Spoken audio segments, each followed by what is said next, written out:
Halo teman-teman, terima kasih sudah klik video ini. Apa kabar? Semoga selalu dalam keadaan yang baik-baik saja. Kali ini aku akan menceritakan alur cerita film yang diangkat dari kisah nyata yang berjudul Wild tahun 2014. Film Wild diangkat berdasarkan buku Wild, From Lost to Found on the Pacific Crest Trail oleh Cheryl Strayed. Film ini berisi banyak makna kehidupan, khususnya bagi kaum perempuan. Menguras durasi selama 1 jam 55 menit, film Wild mengisahkan perjuangan seorang wanita yang ingin memperbaiki diri dari kesalahan masa lalunya. Ia kehilangan sosok ibu yang sangat dicintai, yang menyebabkannya menjadi wanita nakal. Ia yang sudah bersuami berhubungan dengan banyak pria dan juga menggunakan obat-obatan terlarang. Wanita ini bernama Cheryl Strayed yang melakukan hiking seorang diri dengan menyusuri ribuan mil PCT atau Pacific Crest Trail, yaitu sebuah jalur hiking dan berkuda terpanjang di Amerika. Langsung saja kita ke alur ceritanya. Terlihat pemandangan gunung dan langit biru yang cerah dan terdengar rintihan suara seorang wanita yang sedang kesakitan. Wanita ini bernama Cheryl dan ia adalah tokoh utama film ini.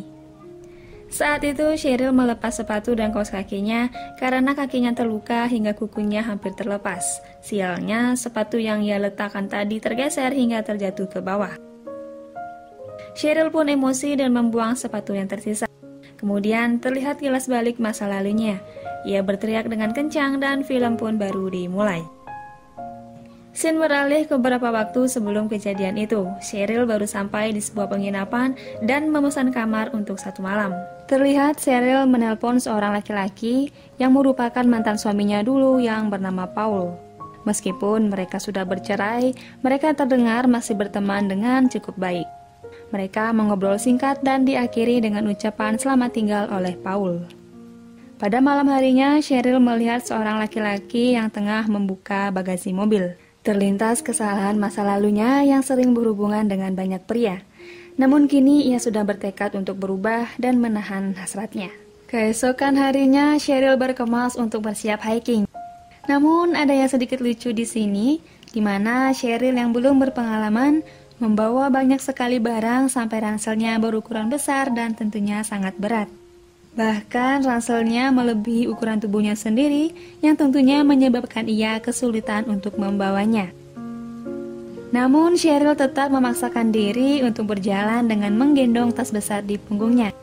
Dan perjalanan dimulai menuju PCT. Cheryl sedang mencari tumpangan ke pengendara mobil yang sedang mengisi bensin. Akhirnya ia kemudian mendapatkan tumpangan dari seorang bapak dan anaknya. Di dalam mobil, Cheryl bercerita bahwa ia akan pergi menyusuri Pacific Crest Trail, mungkin akan berjalan selama 3 bulan ke depan. Anak dari pengendara mobil itu kemudian memutar sebuah lagu klasik yang membuat Cheryl teringat akan kenangan masa kecilnya bersama sang ibu.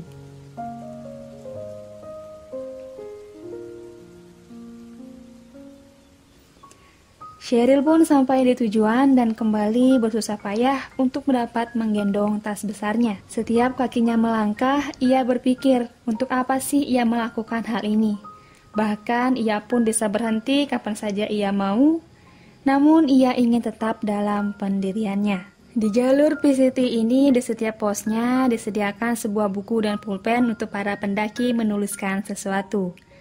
Di pos awal, Cheryl menulis, "Jika ketakutanmu menghalangimu, lampauilah ketakutanmu." Cheryl kemudian melanjutkan perjalanan menyusuri padang pasir yang kering dan tentunya sangat panas ini.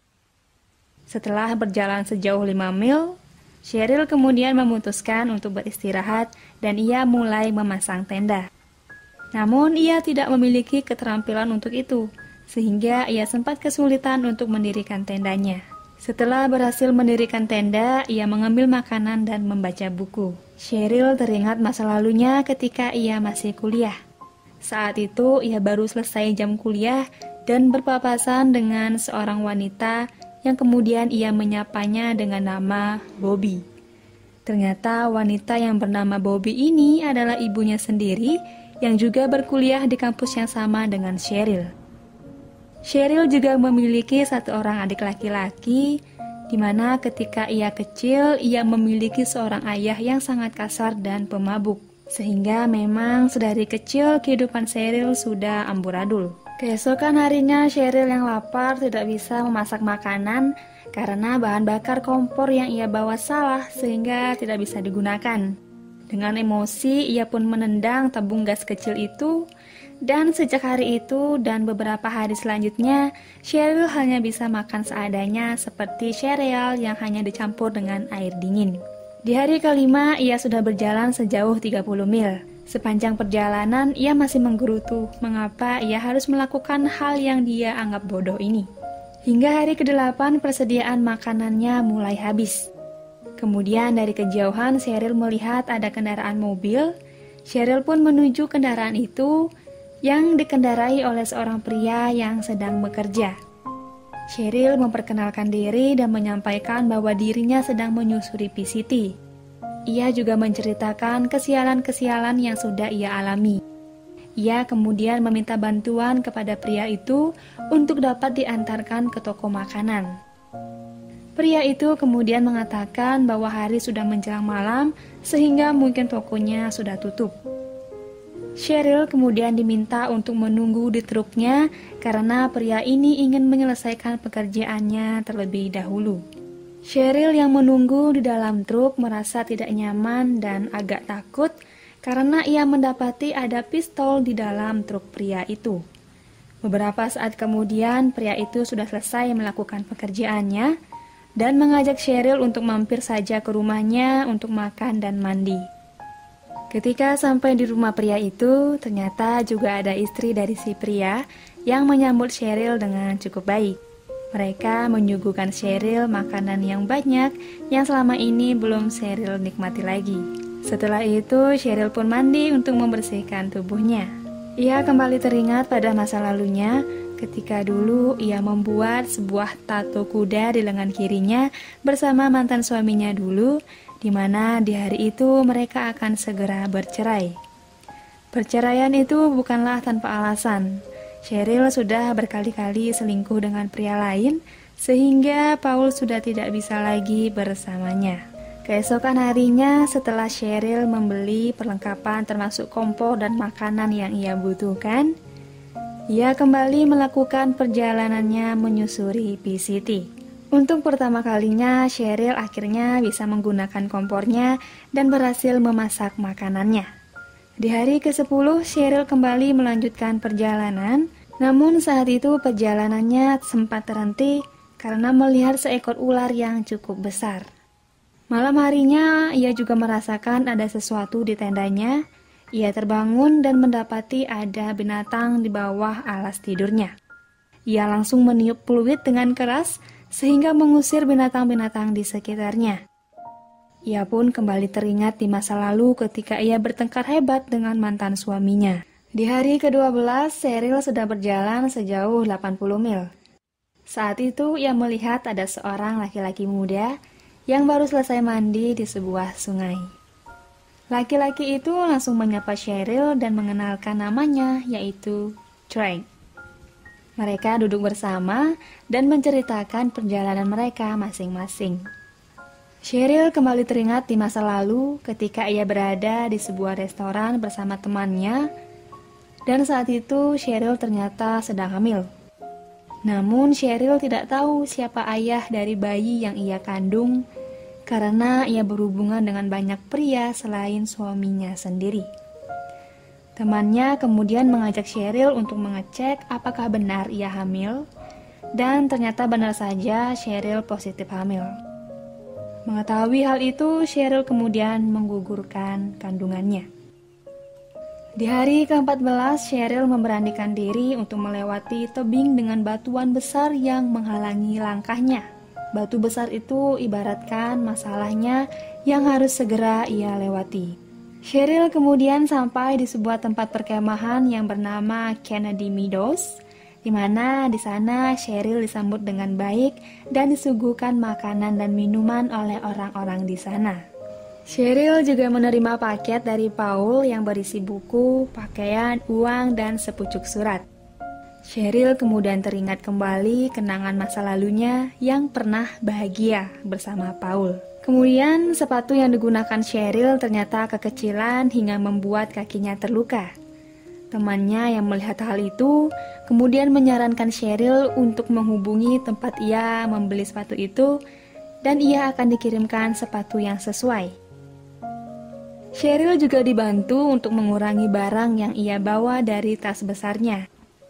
Ada hal yang sedikit unik di sini, di mana Cheryl membawa banyak sekali alat kontrasepsi yang kemudian ia menyembunyikan sekitar 1 atau 2 bungkus di saku bajunya. Mungkin Cheryl masih memiliki sifat itu ya.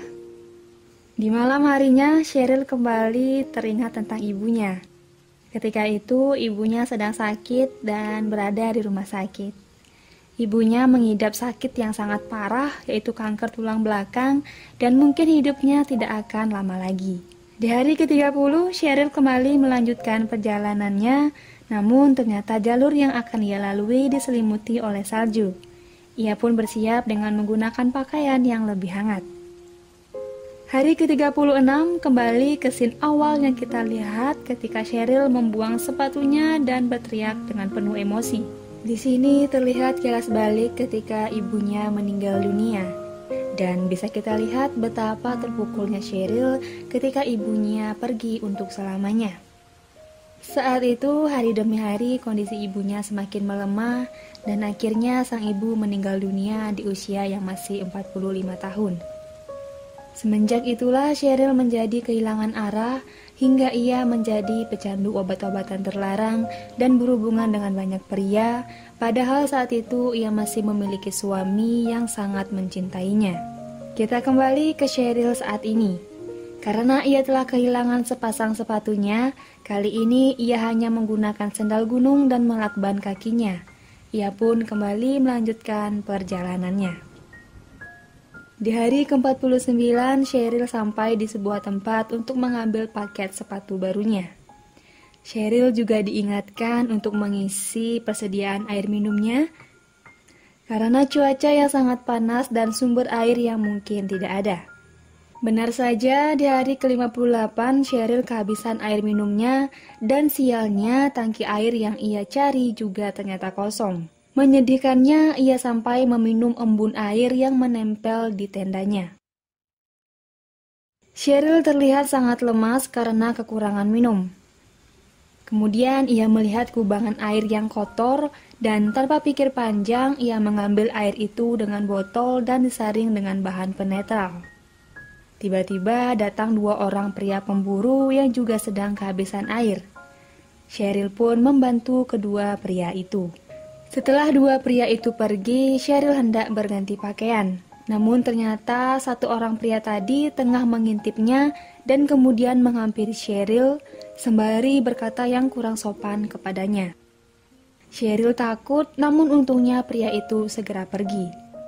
Di hari ke-62, Cheryl sampai di perbatasan Washington. Cheryl sampai di sebuah kota yang sangat ramai. Ada yang lucu di sini. Dengan kondisi yang berantakan, Cheryl dengan pedenya masuk ke toko kecantikan dan malah mencoba lipstik di sana. Cheryl juga dihampiri oleh seorang pria asing yang memberinya lembaran pamflet tentang konser musik dan meminta Cheryl untuk datang.